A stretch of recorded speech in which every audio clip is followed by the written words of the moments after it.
En mission d'évaluation sécuritaire dans les aires protégées, se trouvant dans l'espace Grande Orientale, diligenté par le ministère de la Défense nationale, la délégation du corps de protection des parcs nationaux de l'Institut congolais pour la conservation de la nature a été reçue par le gouverneur du Haut-Ouélé. Suivez. La sécurisation autour et dans les parcs nationaux de la Garamba et dans la réserve à faune d'Okapi a été débattue ce vendredi 23 août 2024 lors d'un conseil de sécurité provincial élargi à l'Institut congolais pour la conservation de la nature, conseil présidé par Jean Bakomito, gouverneur du Haut-Ouélé, sur demande de la délégation du corps pour la protection des parcs nationaux et réserves naturelles apparentées en mission d'évaluation de la situation sécuritaire de ces aires protégées. Compte tenu de l'importance de points inscrits à l'ordre du jour, le commandant du corps PPN, le général Albert Massibamba, a obtenu la participation du chef de site de la Garamba, Philippe Dekop, qui a eu son premier contact avec les chefs de l'exécutif provincial.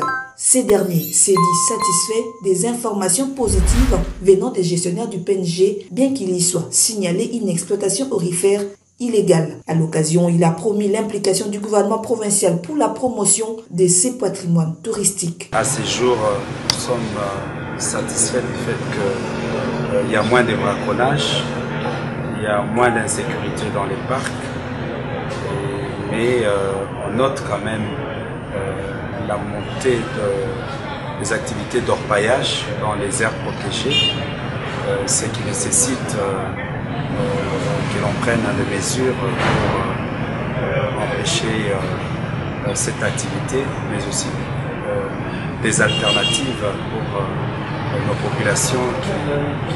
Désormais, il y aura des affiches, il y aura des journées qui seront organisées. Il y a déjà au cours de l'année 2000 écoliers qui vont pour visiter.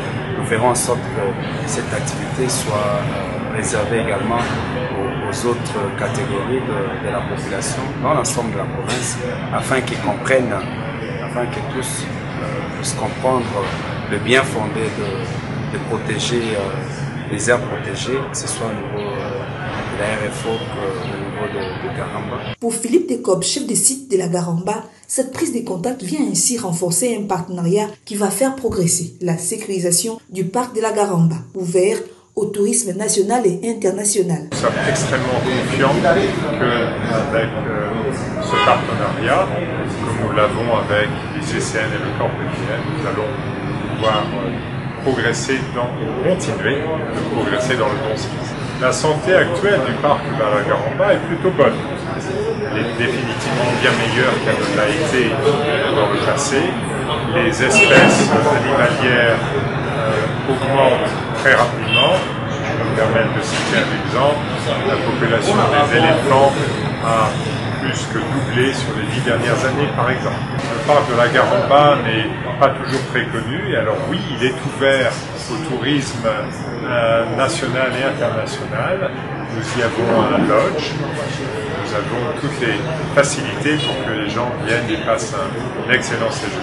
À cette réunion ont également participé les vice-gouverneurs, les directeurs des cabinets et autres membres du gouvernement provincial, le commandant adjoint du corps PPN en charge des opérations et renseignements, les officiers membres de l'état-major du corps PPN, les chefs de site et l'air commandant des détachements. Il convient de noter que la tenue de ces conseils de sécurité provinciale élargis constitue un préalable important pour la bonne continuité de la mission de la délégation du corps PPN dans les aires protégées se trouvant dans cette partie du pays.